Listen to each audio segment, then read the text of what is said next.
Hello students, today our topic is orthography. Last class में हम लोगों ने इंट्रोडक्शन ऑफ ग्रामर स्टडी किया था और उसमें मैंने क्लासिफिकेशन ऑफ इंग्लिश ग्रामर आपको एक्सप्लेन किया था और मैंने ये बताया था कि इसके 4 पार्ट्स होते हैं: orthography, etymology, syntax and prosody. तो देखिए आज जो हमारा टॉपिक है वो है ऑर्थोग्राफी।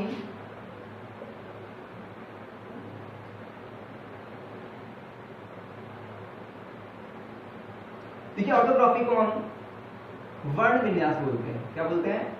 वर्ण विन्यास। देखिए ऑर्थोग्राफी में हम स्टडी करते हैं लेटर्स की। इसकी डेफिनेशन होती है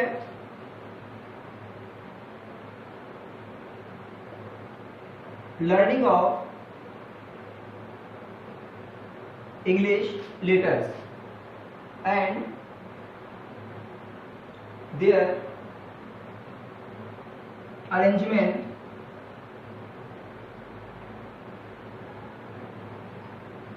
is known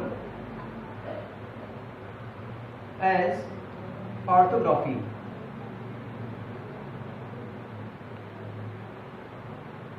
देखिए इसमें अरेंजमेंट की बात की जाती है। इसमें हम अरेंजमेंट करते हैं क्या का? लेटर्स का।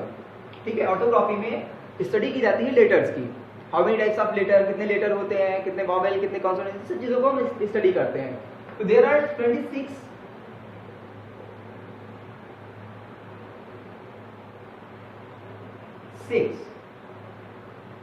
Letters in English language.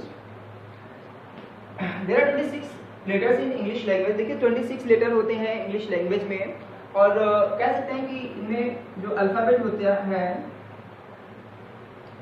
खास करके जो अल्फाबेट है उसमें ए से लगा करके आपने स्टडी किया है, पढ़ा है, तो ए से लगा कर जेड तक वो हमारे क्या होते हैं? अल्फाबेट होते हैं। A B C D E F G H I J K L M N O P Q R S T U V W X Y Z.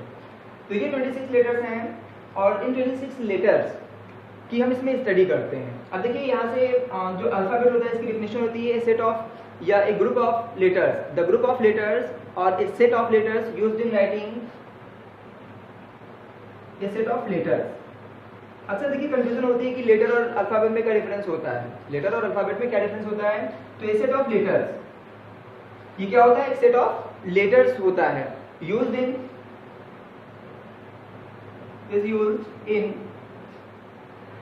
और मैंने बात की सेट ऑफ लेटर्स की, is used in writing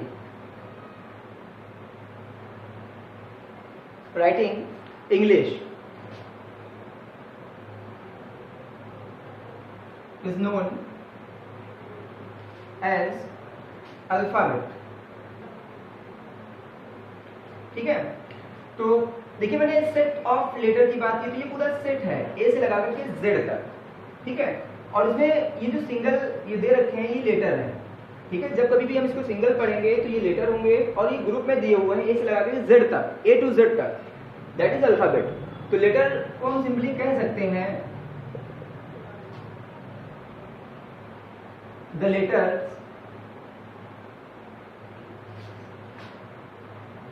are the member of alphabet।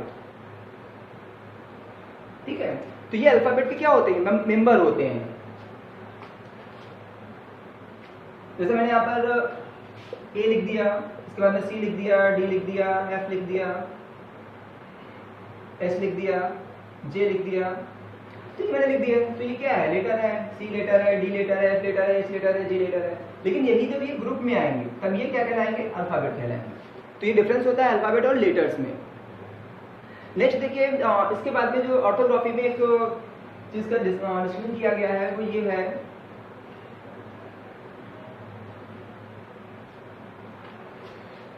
Letters have been divided into 3 parts. Letters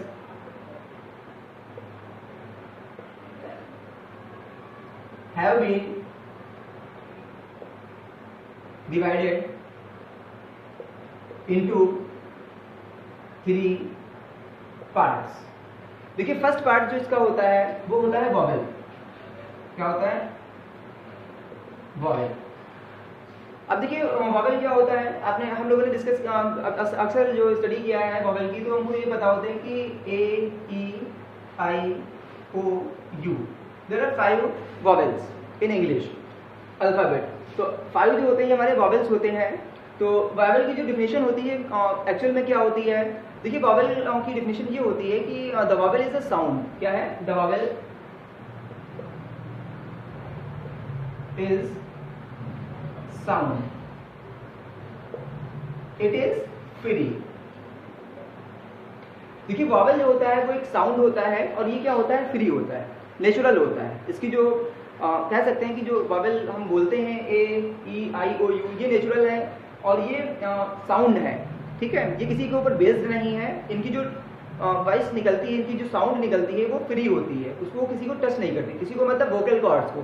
तो vocal cords जो हमारे होते हैं, लिप है, टंग है, टीथ है और थ्रोट है, तो इन सब चीज़ों को ये टच नहीं करती है, ये नहीं करते हैं और ये क्या करते हैं? एकदम फ्री निकलते हैं। जैसे हमने यहाँ पर बोला बॉय, तो इसमें ओ जो है ये फ्री निकल रहा है, ये किसी को टच नहीं कर रहा है, तो ये फ्री होते हैं। और इसी में हम लिख सकते हैं कि इट डज नॉट टच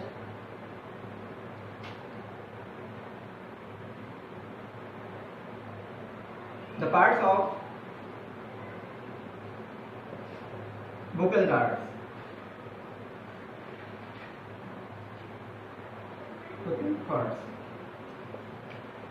देखिए ये टच नहीं करते हैं पार्ट्स ऑफ वोकल कॉर्ड्स को। जैसे मैंने यहाँ पे लिखा है टीथ, टंग, लिप, थ्रोट, तो ये सबको ये टच नहीं करते हैं। तो ये हमारे क्या होते हैं? वॉवेल होते हैं, ये इन सब चीज़ों को टच नहीं करते हैं। और ये कितने होते हैं? There are 5 vowels in English language, या कह सकते हैं इंग्लिश अल्फाबेट। जो इंग्लिश अल्फाबेट है उसमें 5 वॉवेल्स होते हैं। नेक्स्ट इसके बाद में आता है क्लासिफिकेशन ऑफ वॉवेल्स।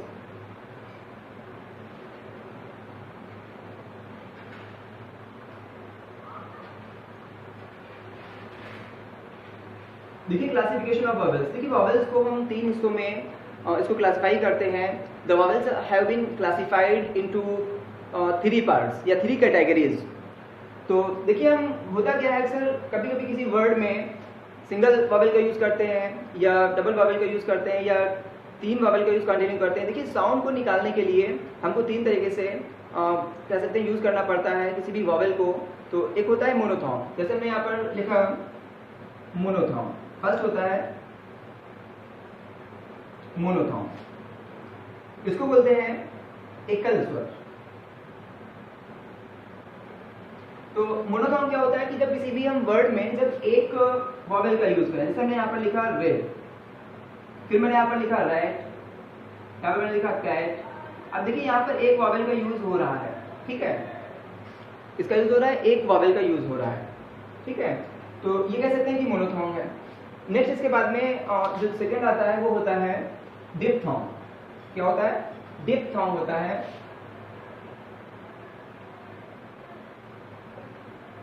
इसको बोलते हैं द्विस्वर। क्या बोलते हैं? द्विस्वर हिंदी में।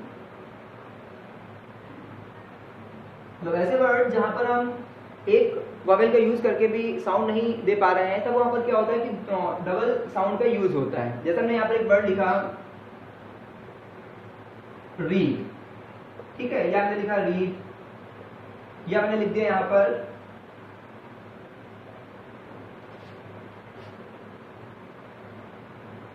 स्टीव। तो देखिए यहाँ पर डबल यूज हो रहा है डबल वॉवेल का। ये जरूरी नहीं कि सेम ही वॉवेल हो, कोई भी वॉवेल हो सकता है जिससे साउंड निकला है, तो ये कहलाएगा डिप्थॉर्म। थर्ड होता है चिफ्थॉर्म। क्या होता है? चिफ्थॉर्म।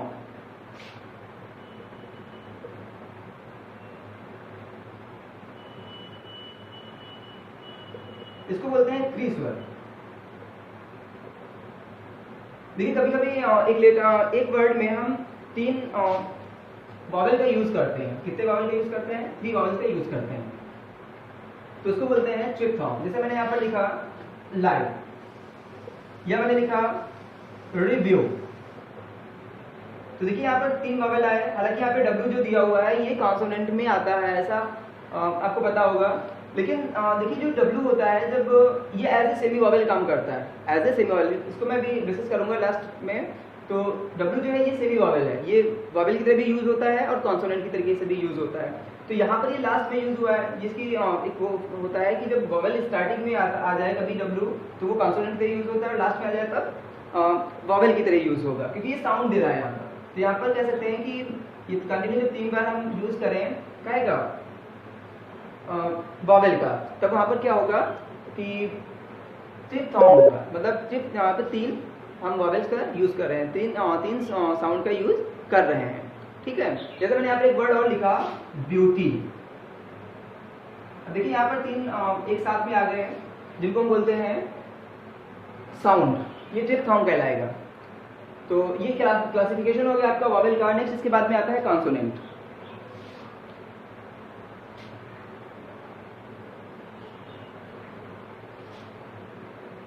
सेकेंड जो क्लासिफिकेशन होता है वो होता है कॉन्सोनेंट। अब कॉन्सोनेंट क्या होते हैं? आप लोगों ने अभी वॉवेल को डिस्कस किया, फिर मैं बात कर रहा हूँ कॉन्सोनेंट की। तो कॉन्सोनेंट क्या होते हैं? तो कॉन्सोनेंट जो होते हैं वो पूरी तरीके से बेस्ड होते हैं वॉवेल के ऊपर। कह सकते हैं कि कॉन्सोनेंट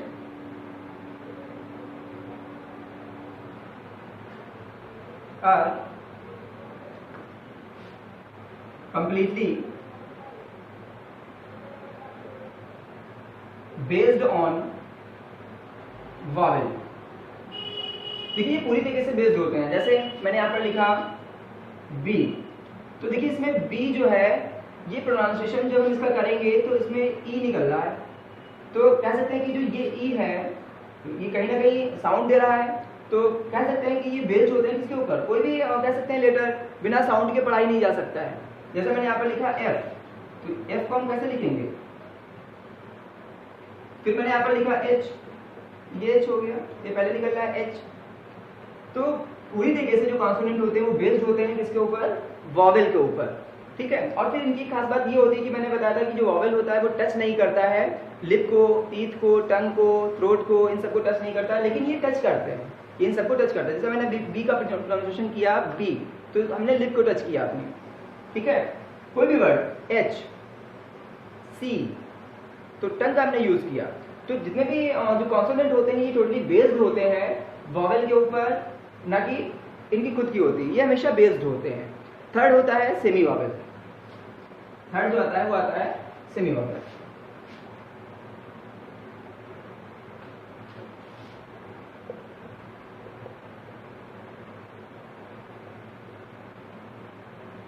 देखिए अभी मैंने W के बारे में डिस्कस किया था कि जो W होता है वो सेमी वॉवेल होता है। तो सेमी वॉवेल की मैं बात करूं तो सेमी वॉवेल जो होते हैं हमारे 2 होते हैं। इसमें हिंदी में भी आपने अगर जो स्टडी किया होगा, पढ़ा होगा हिंदी को, तो उसमें हिंदी की जो वर्णमाला है उसमें भी अर्धस्वर होते हैं। क्या होते हैं? अर्धस्वर होते हैं। ये कितने होते हैं? 2 होते हैं हिंदी में भी। कौन कौन से होते हैं? या और वा, ये 2 अर्धस्वर हैं। ऐसे इंग्लिश में भी 2 सेमी वॉवेल होते हैं जिनका यूज हम as a consonant, as a vowel करते हैं। पहला होता है W और दूसरा होता है Y, ठीक है। तो ये 2 सेमी वॉवेल होते हैं W और Y। इनका जो यूज होता है ये दोनों तरीके से होता है। जब कभी भी ये दोनों वर्ड किसी भी वर्ड की स्टार्टिंग में आ जाए तो ये एज ए कॉन्सोनेंट यूज होंगे, और जो कभी भी ये बीच में या लास्ट में आ जाए तब ये एज ए वॉवेल यूज होंगे, ठीक है। जब कभी भी ये स्टार्टिंग में आ जाए तब ये एज ए कॉन्सोनेंट यूज होंगे, और जब भी कभी भी लास्ट में आए या बीच में आए तब ये एज ए वॉवेल यूज होंगे। जैसे इसको मैंने लिखा वार्स, या मैंने यहाँ पर लिखा वार, या मैंने लिखा योर, या मैंने लिखा ईयर। तो देखिए यहाँ पर W स्टार्टिंग में आ गया,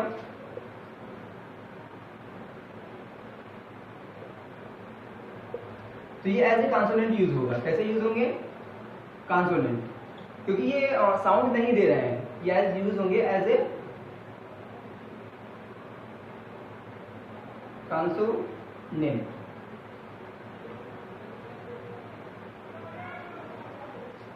और जब कभी भी ये मिड में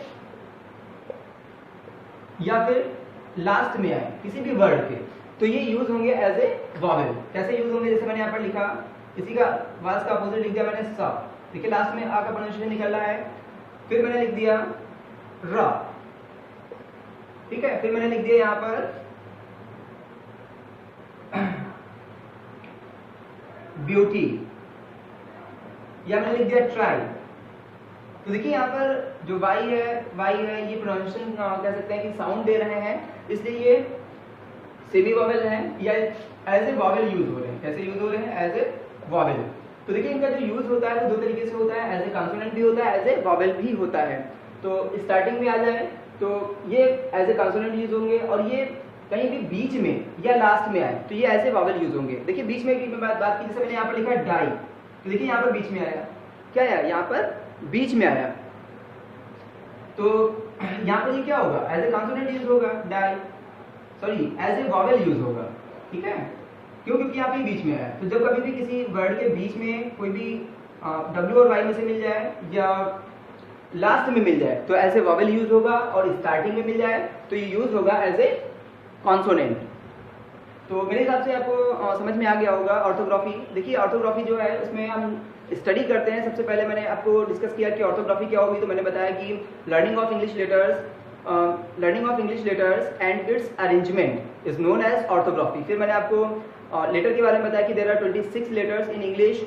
फिर मैंने आपको एक्सप्लेन किया अल्फाबेट के बारे में, अल्फाबेट क्या होता है। तो अल्फाबेट जो होता है, the group of letters used in writing English is known as alphabet. फिर ए से लगा करके जेड तक जितने भी जो लेटर सेट में आते हैं, ग्रुप में आते हैं, वो हमारे अल्फाबेट होते हैं। और जब उन्हीं को हम सिंगल पढ़ते हैं तो वो लेटर हो जाते हैं, या कह सकते हैं कि every letter is the member, is the part of, और is the part of alphabet. ये अल्फाबेट का पार्ट होते हैं। फिर इसके बाद में मैंने आपको वॉवेल, सेमी वॉवेल और कॉन्सोनेंट के बारे में डिफाइन किया कि वॉवेल क्या होते हैं। तो वॉवेल होता है, the vowel is the sound. Vowel जो होता है वो साउंड होता है, इट इज फ्री, ये फ्री होता है। It does not touch the vocal cords like lip, teeth, tongue, throat। और मैंने एग्जाम्पल दिया A E I U, there are 5 vowels in English alphabet. जो इंग्लिश अल्फाबेट होता है इसमें 5 वॉवेल्स होते हैं, ए ई आई ओ यू। और इसके बाद में जो कॉन्सोनेंट होते हैं वो कितने होते हैं, ये होते हैं 19। कितने होते हैं, 19 होते हैं। हालांकि 21 हम सब जानते हैं, लेकिन इसमें जो सेमी वॉवेल होते हैं वो कितने होते हैं, 2 होते हैं। कौन से, डब्ल्यू और वाई। तो आप चाहे तो मैं यहाँ पे बता सकता हूँ कि जो 19 कॉन्सोनेंट है वो कौन कौन से हैं। 19 जो कॉन्सोनेंट है आपके बी से शुरू कर लीजिए, B, C, D, F, G, H, J, K, L, M, N, P, Q, R, S, T, V, X, Z. 1 2 3 4 5 6 7 8 9 10 11 12 13 14 15 16 17 18 19।